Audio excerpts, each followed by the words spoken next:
गर्मी की तपिश को दूर करने के लिए, लू से बचने के लिए कैरी के एक मज़ेदार शरबत की रेसिपी शेयर करूँगी मैं आपके साथ, जिसको आप हफ़्तों इस्तेमाल कर सकते हैं, इसको स्टोर कर सकते हैं। तो इसके लिए कच्ची कैरियाँ ले लेनी है। आजकल मार्केट में बहुत अच्छी कैरियाँ आई हुई हैं।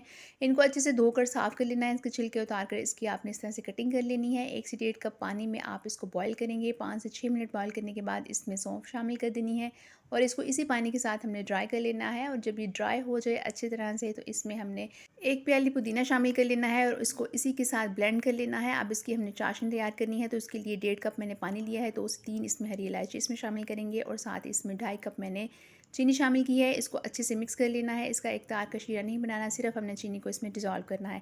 अब जो हमने पेस्ट तैयार की थी वो इसमें शामिल कर देंगे, काला नमक शामिल करेंगे, ज़ीरा और इसके साथ काली मिर्च इसमें ऐड कर देनी है।